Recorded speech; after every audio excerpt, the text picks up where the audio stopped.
Со формирањето на втората женска фудбалска лига се подига квалитетот во женскиот фудбал во Македонија. Веќе 3 успешни сезони се зад втората лига, а од септември стартува четвртата сезона.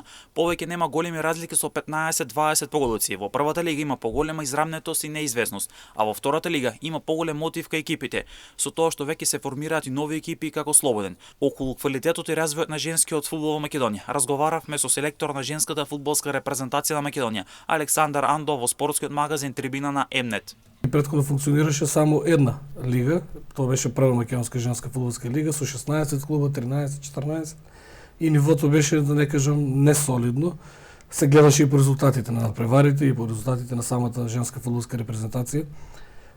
Сега периодот кој што поминува има некои обиди да се зголеми и нивото и бројот на надпревари и во македонската прва женска фудбалска лига и во втората лига, но добро е затоа што се внесува и кадетска и младинска женска лига, од каде што талентите ќе се црпат и ќе бидат база за сето оно што следи погоре.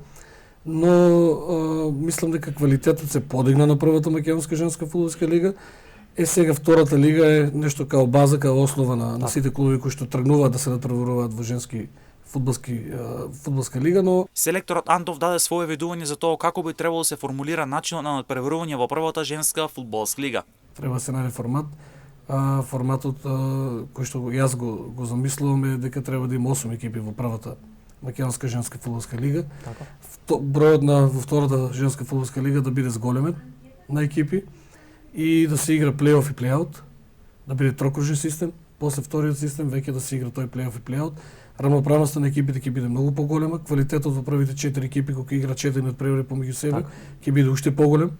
Овде ќе има сериозна база и за репрезентација жени, и за U19 и U17, а од екипите кои што ќе испаѓаат директно помеѓу нив ќе зависи дали ќе испаднат или ќе влезат, додека ќе се возможи на другите две екипи од оздола од втората лига да влезат директно без тој бараш надпревар и така мислам дека ќе биде системот уште подобар и пофункционален во надпреварувањето.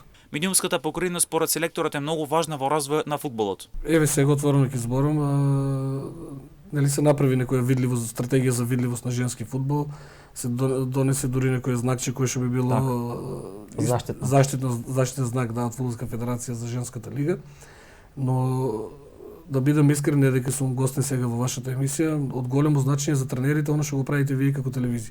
А тоа е на полувреме да имаме статистика од точни пасови до посетна топка, удари на гол и слично, и оние репетиции на добри шанси, на голови, на оно што се случува за време на самиот надпревар, сето тоа на нас ќе ни помогне во самата анализа како тренери и нема да одвојуваме голем дел од нашето време за тоа, туку ќе го имаме веќе сето тоа изготвено од ваша страна. Моментално вие добро го тоа работите како телевизија и во машката и во женската лига.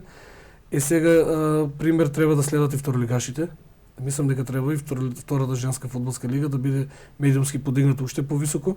Самите клубови мора да инвестираат во нивната видливост, ако сакаат самите играчи, самите спонзори кои што се заинтересирани да влезат во тие клубови, да ги видат, да имат можност каде да се рекламираат, каде да бидат видени тие играчки кои што играат таму. Селекторот Андов им дава шанса на играчите од втората лига за повеќе во репрезентацијата. Пример за второлигашки играч, ќе ви кажам искрено, во Атлетико сега имаше еден играч во првиот собир, тоа е Мила Талевска, кој што беше земена кај мене во репрезентација, бидејќи беа први, сакав да дадам шанса да видам, да наградам едноставно екипата, бидејќи имаше максимален број на победи и влезе во првата македонска женска фудбалска лига, но ќе ви кажам дека нивото на играчот кој што дојде со играчи кои што ги имаме од нашата прва лига, камоли од играчите кои што играат во странство е огромен.